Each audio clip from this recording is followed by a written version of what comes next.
Well, you must know what that means, of course. It means it's time for another tale from Sheepy Weepy Wimpy Wompy, now called Meh. Of course, before we start, I should remind you that the Almost True Adventures of Brennan and Josh, my sci-fi adventure book for middle grade readers, is now available on Audible. Was listening to it in the car today. Quite good. Narrator, quite good. I think you'll enjoy it if you're going on a long trip with the kiddos.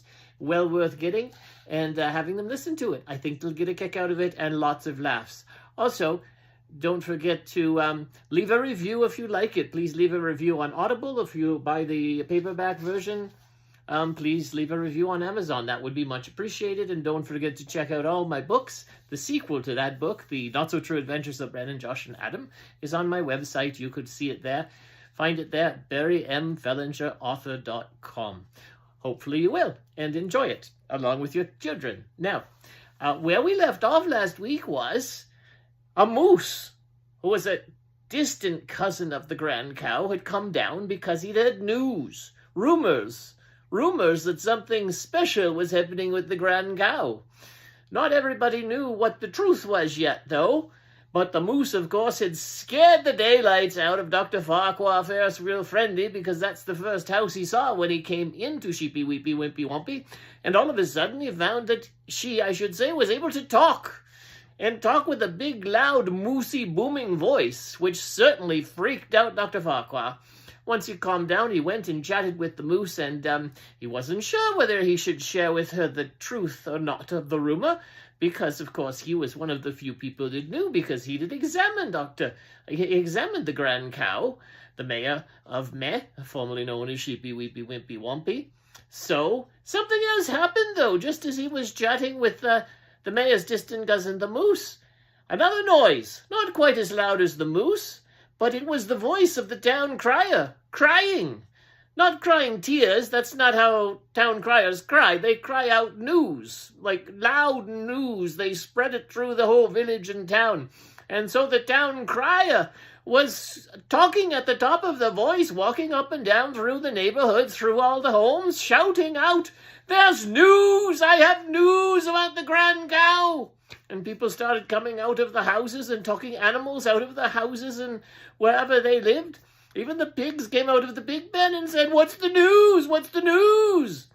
And the crier said, I don't know what the news is. I just know there's news. I'm announcing there's news." And then the town crier happened to look up, and he saw that there's this huge beast. It was, of course, the moose. And he said, "And I think this might be part of the news. There's a moose in Sheepy Weepy Wimpy Wompy, now called the town of Meh. A moose from the wild north of Canada. That's news." And it broadcasted through the whole town, wandering around, screaming at the top of its lungs. And of course, they kept saying, "But you said it was news about the Grand Cow." "Well, I've just found out that she has a visitor. It's a distant cousin from the northern wilds of Canada." "Is that all? That's what you're crying about?" "No, I think there's more news. I just haven't figured out what it is yet. I haven't heard it. But I know there's news." And people were starting to get a bit aggravated because they didn't know exactly what the news was. And it wasn't strange to have visitors in Sheepy Weepy Wimpy Wompy. So the town crier just kept crying out the news. And, they do that, town criers. And people were a little frightened to challenge him and bug him too much because, of course, the town crier was a porcupine. Talking porcupine, yes. So if he got a little aggravated, then those quills would just shoot out, and they might stab people a little bit, which would make them cry out. That's another reason they called the porcupine the town crier. So he went up and down, and somebody said, "Well, if it's about the Grand Cow, the mayor, why don't you go to her and find out what it actually is? And then you can share it."